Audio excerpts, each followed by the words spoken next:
Simonia voice. Raju के पिता की तबीयत ठीक नहीं रहती। घर का गुजारा चलाना मुश्किल हो रहा था। इसलिए 16 साल का राजू अपनी माँ से शहर जाकर काम करने के लिए कहता है। अगली सुबह राजू की माँ राजू को खाना बनाकर देती है और राजू पैसे बचाने के लिए गांव से जंगल के रास्ते पैदल ही शहर की तरफ चल पड़ता है। जंगल में चलते चलते राजू एक पेड़ के नीचे बैठ जाता है। कुछ टाइम पेड़ की छाया में बैठने के बाद राजू खाना खाने लगता है। राजू ने खाना खोला ही था कि एक बाबा की आवाज़ आती है। कैसे हो बेटा? राजू बाबा की आवाज़ सुनकर डर जाता है और इधर उधर देखता है। राजू अपने पीछे एक बाबा को देखता है। राजू बोला, ठीक हूँ बाबा। आप कौन हो बाबा? बाबा बोला, मैं तो जंगल से गुजर रहा था, तुम्हें पेड़ के पास बैठे देखा तो रुक गया। बाबा राजू के पास आकर बैठ जाता है। राजू बाबा को खाने के लिए पूछता है। बाबा कहता है, बेटा भूख तो लगी है पर तुम्हारे पास भी रोटी कम है। तो राजू कहता है, कोई बात नहीं बाबा, जितनी है बांट कर खा लेते हैं।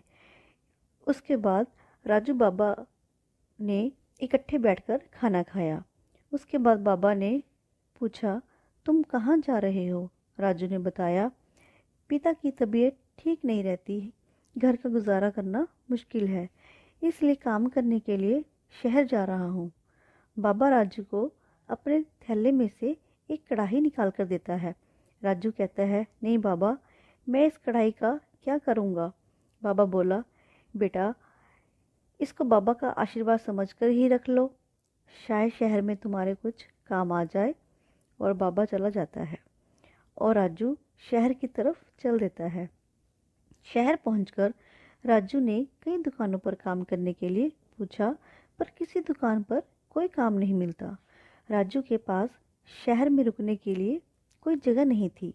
राजू के पास इतना पैसा भी नहीं था कि कोई जगह किराए पर ले सके। इसलिए दुकान बंद होने के बाद राजू एक दुकान के बरामदे में जाकर चादर ओढ़कर सो जाता। थकावट की वजह से राजू को बहुत नींद आती है और राजू को पता ही नहीं चलता कि सुबह हो गई। सुबह दुकान का मालिक आकर राजू को उठाता है और पूछता है, कौन हो तुम? मेरी दुकान के आगे क्यों सो रहे हो? राजू बोलता है, सेठ जी, मेरे पिताजी की तबीयत ठीक नहीं रहती, इसलिए मैं गांव से शहर आया हूँ। काम की तलाश में मैंने कई दुकानों पर पता किया, पर कहीं कोई काम नहीं मिला।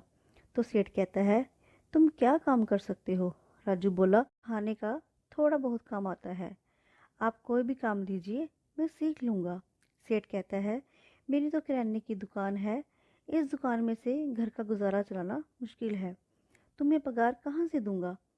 तो राजू कहता है, सेठ जी, आप मुझे काम पर रखिए, मुझे काम की ज़रूरत है, जितनी आपको ठीक लगे उतनी पगार दे देना। तो सेठ कहता है, ठीक है। सेठ राजू को अपनी दुकान पर रख लेता है और दुकान के ऊपर वाला कमरा राजू को रहने के लिए दे देता है। राजू को दुकान पर काम करते हुए 3-4 दिन हो गए। तो राजू सेठ से कहता है, सेठ जी, क्यों ना मैं आपकी दुकान के बरामदे में एक पकौड़े का काउंटर लगा लूं? पकौड़े मैं ठीक ठाक बना लेता हूँ। जो भी ग्राहक पकौड़े खाने आएगा वो दुकान से कुछ सामान भी ले जाएगा। सेठ को राजू को आइडिया अच्छा लगता है और हाँ कर देता है। अगली सुबह राजू बरामदे में एक कोने में पकौड़े का काउंटर लगा लेता है।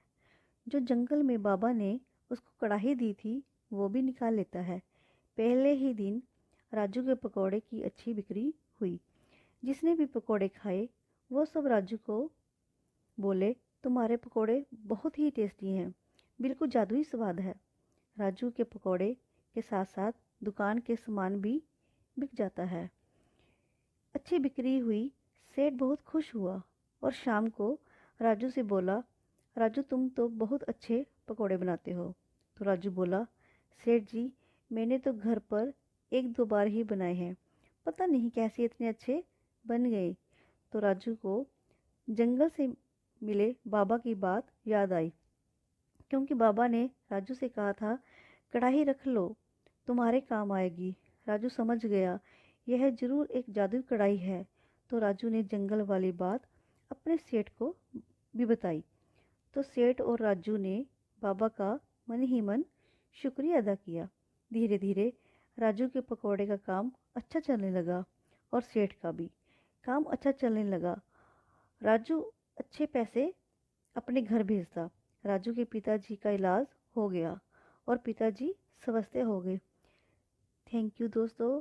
अगर आपको हमारी स्टोरी अच्छी लगे तो प्लीज़ लाइक कीजिए, शेयर कीजिए और हमारा चैनल भी सब्सक्राइब कीजिए। Simonia Voice.